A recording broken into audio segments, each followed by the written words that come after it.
So you take the movies to get motivated and write scripts, and your trailer for the other movies. It's sort of the acting feeds. And the great thing is, acting in a Hollywood film, the pay is a hell of a lot better than your indie film career. So I'm blessed that I can jump back and forth between both. Did you go out on the ledge? Did you go for that sort of visceral adrenaline rush? I did. On day one, the stunt coordinator said, hey, do you want to step out there? So threw the harness on, and while you know that you're completely safe and nothing is going to happen, your instincts tell you otherwise. And it really, mentally or rationally, it is not terrifying.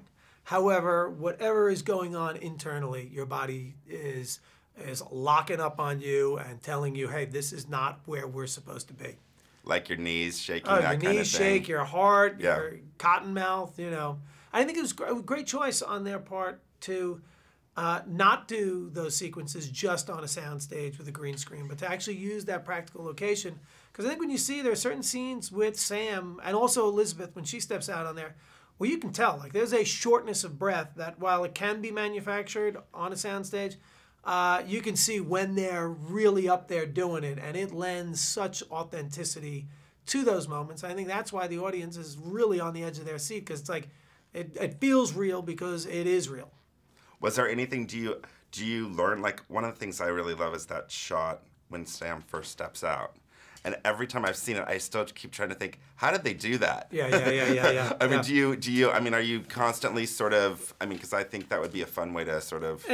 Look, I got so lucky. The first acting job I had that wasn't in one of my films was Saving Private Ryan. So I got to go to graduate film school and watch Steven Spielberg work for, 60 days.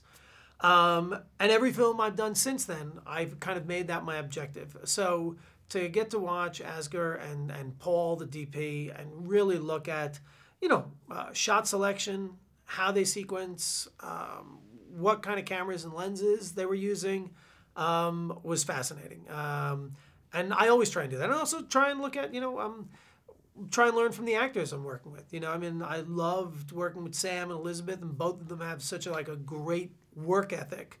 That you feed off of that stuff, and then you take some of that to your next project.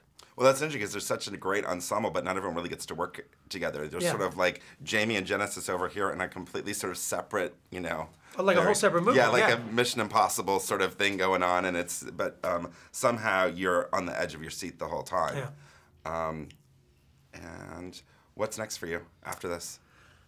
So next to this, I am doing a show for HBO called 40. That is Doug Ellen, who created Entourage. It's his next show, and if all goes well, I think we're supposed to start shooting in April or May, and then I guess it comes on in August or something like that. It's like HBO or something? It's for HBO. Yeah, it's an HBO half-hour comedy about 3 childhood friends, all from Long Island, who are now in their 40s with their impending midlife crises on the horizon.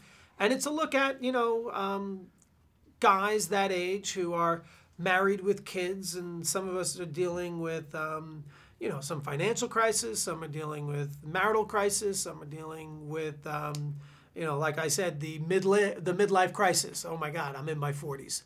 But it's Doug, and it's his writing, so it's sharp, and it's funny, and it bristles, and it's going to be a great series. New York? And shoots in New York. Yeah, for me, it was like, all right, HBO, shoots in New York, Doug Ellen, I'm in. Sounds like the male answer to Sex and the City or something in some ways. Not in that, but like with 4 guys together. Yeah, I think we're having a lot less sex than they are. Yeah, that's unfortunate, I guess.